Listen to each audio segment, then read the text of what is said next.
Hello guys, next episode के start से पहले आप लोग मेरे चैनल को सब्सक्राइब कर देंगे। इससे अपने नेक्स्ट एपिसोड को स्टार्ट करते हैं। शाह दिखाया जाता है जो कार पार्किंग लगाने के लिए आता है, वहीं पर वो लिली को देख लेता है जो अपनी कार से उतरकर पहले तो टिक्की से शूज निकाल कर हील्स वाले पहनती और दूसरे वाले वापस से कार में रख देती है। पर शाह जो उसे देखे जा रहा होता तो लिली भी उसे देख कर चली जाती है। शाह तो उसे ऐसे देख रहा था जैसे उसे पहली नजर में उसे प्यार हो गया हो। लिली तो शॉपिंग करने के लिए आई हुई थी, तभी उससे बच्चा टकरा जाता है तो उसका पर्स नीचे गिर जाता है। वो बच्चे को पकड़ कर कहने लगती है कि इतने मैनर्स तो होने चाहिए ना, अगर आपने कोई चीज गिरा दिया तो उसके लिए सॉरी भी करना चाहिए। पर वैसे उस बच्चे की मॉम पीछे से आ जाती है और आकर कहने लगती है कि तुम बच्चे को कैसे डरा सकते हो, तुम्हें इस तरह बच्चे को डराना नहीं चाहिए। तो वह कहती है कि मैंने तभी बच्चे को कुछ कहा भी नहीं था, इतना भी बच्चे को लेकर सेंसिटिव नहीं होना चाहिए, तो नॉर्मल सी चीज है। पर वो तो उसकी बात को भी इग्नोर करके वहाँ से जाने लगती है। तो लिली भी उनके जाने के बाद अपनी नीचे गिरी हुई चीजों को उठाकर अपने पर्स में डाली होती है। तभी वहाँ पर शाह भी उसकी हेल्प करने के लिए आ जाता है और उसका VIP कार्ड उठाकर उसे कहने लगता है कि क्या ये तुम्हारा है। तो वह कहती है कि ऑफ कोर्स किसका होगा, ये कहकर उसे पकड़कर वहाँ से जाने लगती है और शाह से इससे आगे की कोई बात नहीं करती। इधर हमें जिशिंग दिखाई जाती है जो अपनी फ्रेंड्स की दी हुई न्यू चीजें लगा रही होती है और साथ में उसकी हेल्प जिजाओ भी करवा रहा होता है। पर वो इन्वेस्टर को लेकर काफी परेशान होता है, साथ में जिशिंग भी परेशान होती है। वैसे इतने टाइम में डोर पर नॉक होता है तो जिजाओ डोर ओपन करने के लिए जाता है तो जिशिंग की सभी फ्रेंड्स आई होती है। जिजाओ तो उन्हें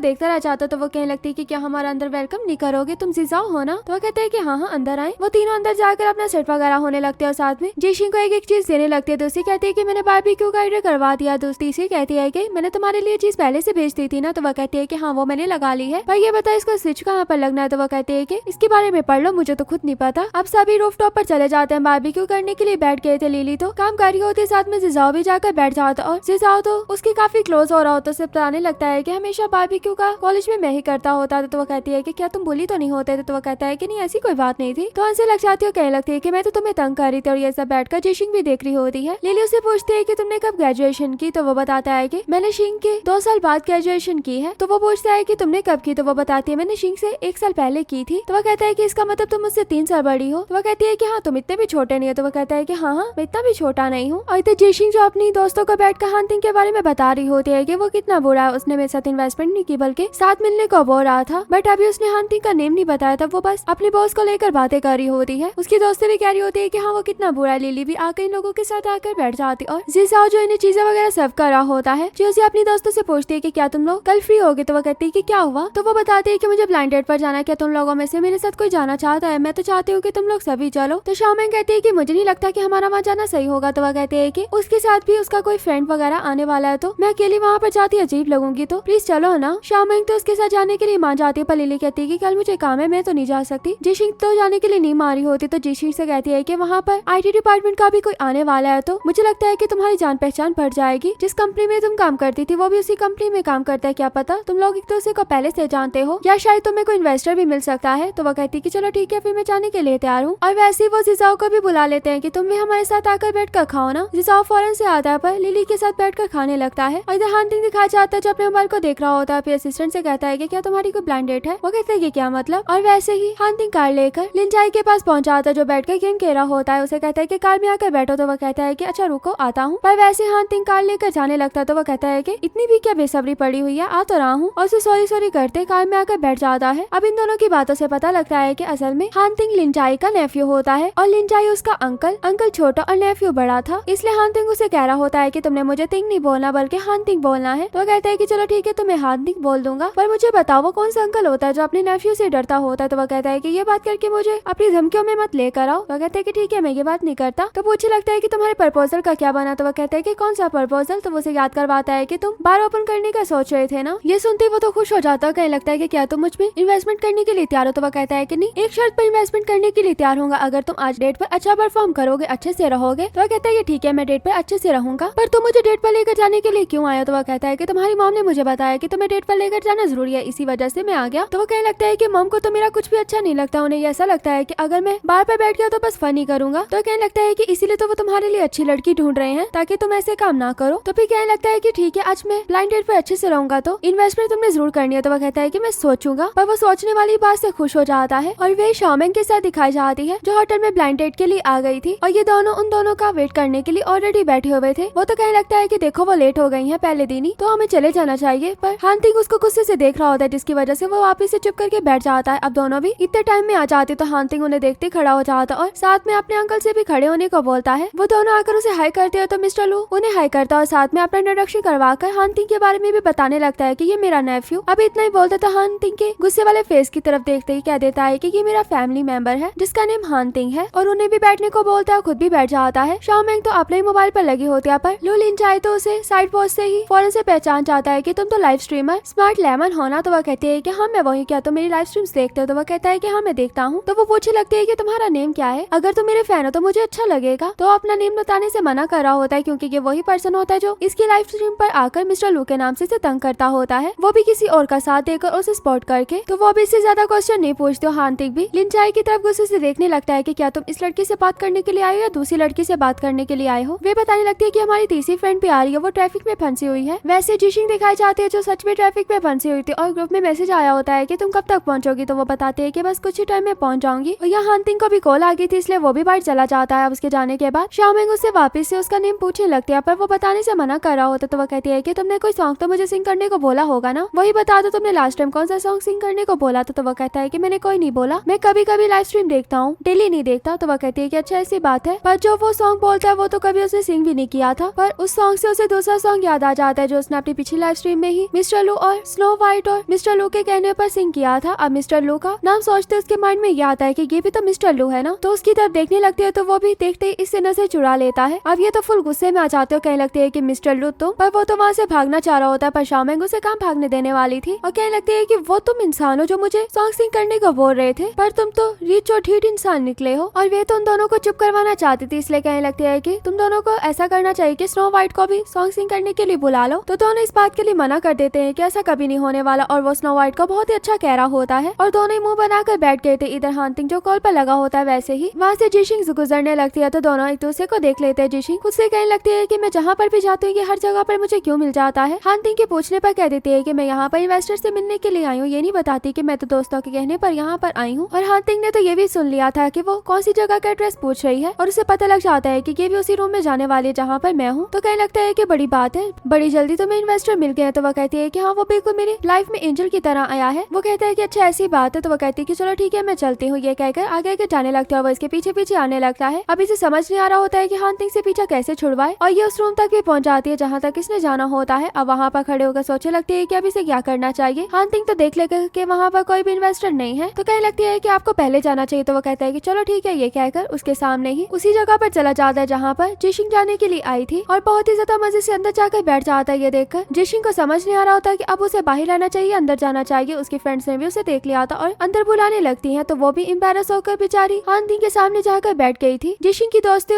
जिशिंग के बारे में उन्हें बताने लगती हैं। तो हान तिंग कहने लगता है कि मुझे तो लगा था कि यहाँ पर कोई इन्वेस्टर से मिलने के लिए आया है। तभी उसकी दोस्तों को याद आ जाता है कि हान तिंग भी तो इन्वेस्ट करता है। तो कहने लगती है कि आपको हमारी दोस्त की कंपनी में भी इन्वेस्ट करना चाहिए। इसने अभी अभी कंपनी को स्टार्ट किया, पर अभी तक इसे कोई भी इन्वेस्टर नहीं मिल रहा। जिशिंग तो इन बातों को लेकर अपनी दोस्त को चुप करवाने की कोशिश कर रही होती है, पर वो तो चुप होने का नाम ही नहीं लेती। वो तो उसकी सारी की सारी पोल्स उसके सामने खो रही होती है, वो तो खांसी कर रही होती है, पर फिर भी उसकी दोस्त उसकी नहीं सुनती। और लास्ट में वे कहती है कि तुम दोनों को एक दूसरे को वीचैट भी दे देनी चाहिए। तो हान तिंग भी फौरन से अपनी वीचैट उसको देने लगता है, ये भी उसके सामने स्कैन कर लेती है, पर इसने तो ऑलरेडी उसको ऐड किया हुआ था। तो वे कहते हैं कि तुम लोगों को वीचैट नहीं बल्कि एक दूसरे को नंबर देना चाहिए। तो वो अपना नंबर देने के लिए भी तैयार हो जाती है, उसको कहते हैं कि थैंक्स। तो वो कहता है कि मेरी ऑफर अभी तक है, अगर चाहो तो उस ऑफर को ले सकती हो। पर उस बात का कोई भी रिप्लाई नहीं करती, और शाओमेंग और लू जो दोनों एक दूसरे को देखकर ही दूसरी तरफ फेस कर लेते हैं। अब तीनों दोस्त और वो दोनों भी जब जाने लगते तो हान तिंग उनसे कहता है कि इस टाइम टैक्सी मिलना मुश्किल है, तो मैं आप लोगों को छोड़ देता हूँ। उसकी दोस्त तो मानने वाली होती है, पर जिशिंग उन्हें वहाँ से पकड़ कर लेकर जाने लगते हैं, जल्दी जल्दी चलने लगते हैं, जबकि वो कह रही होती कि तुम इतनी जल्दी क्यों चल रही हो, हमें अच्छी भली अपॉर्चुनिटी मिल रही थी। पर हान तिंग भी उसे जाते हुए देख रहा होता है, और उसका अंकल लू लिनचाई भी स्माइल करके देख रहा होता है कि इन दोनों में क्या चल रहा, और कार में भी बैठकर उसे बस देख ही जा रहा होता है। कहने लगता है कि तुम्हारा और जिशिंग का क्या कुछ चल रहा है, क्या तुम उसे लाइक करते हो। ये बात सुनकर हान तिंग उसकी तरफ गुस्से से देखने लगता है। तो वह कहता है कि इनकार मत करना, कुछ तो है, ये तो इसका मतलब तुम्हारी ब्लाइंड डेट होगी। तो वह कहता है कि ऐसा कुछ भी नहीं है, वहाँ पर मैं तुम्हारे और वे की वजह से गया था। तो वह कहता है कि हम दोनों एक दूसरे के लिए बिल्कुल भी ठीक नहीं है, तुम्हें भी ये बात साफ पता, और तुमने जो इन्वेस्टमेंट वाली बात बोली थी उस पर कायम रहना। तो वह कहता है कि मैं क्यों रहूं। तो वह कहता है कि तुमने बोला था कि मैं अच्छे से रहूंगा तो तुम इन्वेस्टमेंट करोगे। तो वह कहता है कि हाँ बोला था, ठीक है रात में अपना प्रपोजल मुझे ईमेल कर देना। तो वो तो खुश हो जाता है, और जिशिंग घर पर आने के बाद अपनी दोस्तों को बता देती है कि तुम्हें पता है कि वो हान तिंग कौन था। तो वो कहती है कि कौन था। तो वो बता देते हैं कि ये वही पर्सन था जो कह रहा था कि तुम्हें अपना बिजनेस स्टार्ट नहीं करना चाहिए बल्कि मेरे साथ काम करना चाहिए। तो वो कहती है कि ये वही तो नहीं था जो तुम्हारा क्लासमेट था। तो वो कहती है कि हाँ ये वही था। तो वो कहने लगते हैं कि तुमने ये बात हमें क्यों नहीं बताई। तो कहती है कि मैं तो तुम्हें इतना बताना चाहती थी, इतनी मैंने खांसी की, इतना तो मैंने बीमार होकर खांसी नहीं की होगी जितनी मैंने आज कर दी, पर तुम दोनों तो बस मेरी पोल खोलने पर लगी हुई थी, वो तो सॉरी करने लगती है। तो जीशिंग वे के ऊपर आ जाती है कि तुमने नंबर वाली बात क्यों की, आगे मैं कम एम्बेरस हो रही थी जो तुमने मुझे और एम्बेरस कर दिया। तो वो दोनों तो उससे सॉरी कर रही होती है, पर जीशिंग कहती है कि तुम दोनों मेरी दोस्तें नहीं है, तुम लोग मुझे समझ भी नहीं पाई हो। इतना तो समझना चाहिए था ना कि मैं चुप करवाना चाहती थी तुम दोनों को। और हाँ, तुम मुझे ये बताओ कि तुमने उसे रिसीव का क्यों कहा था, क्या तुम उसे लाइक नहीं करती हो। तो वह कहती है कि ऐसा लिली करती होती तो इसीलिए मैंने भी ऐसा कर लिया उसके पूछने से पहले ही। हाँ, मैं मानती हूँ कि हम दोनों एक दूसरे के लिए ठीक नहीं और मैं उसे लाइक नहीं करती। तो वो पूछने लगती है कि चलो ठीक है, फिर ये बताओ कि तुम्हें किस तरह का लड़का पसंद है। तो वो बताने लगती है कि जो लड़का स्मार्ट सा टॉल हो, मुझे वैसा लड़का पसंद है, चाहे अमीर भी ना हो, मुझे फर्क नहीं पड़ता। और हाँ, उसे कुकिंग करनी जरूर आती हो। ये बात सुनकर शाओमिंग कहने लगती है कि तुम्हें तो बिल्कुल यीचन जैसा लड़का चाहिए, पर यीचन का कजन तो मेरा होगा क्योंकि मैंने पहले से ही यीशिंग से बात कर लिया कि उसके कजन की बात मुझसे करवाओ। तो यीशिंग कहती है कि मैंने ये कब बोला। तो वो कहती है कि तुमने बोला है। पर शाओमिंग का फेस तो सैड हो जाता है जैसे ही वो यीचन का नेम सुनती है, क्योंकि वो ऑलरेडी शायद यीचन को लाइक करती थी। और यहीं पर हमारा ये पार्ट भी एंड हो जाता है। वीडियो अच्छी लगे तो वीडियो को लाइक करना।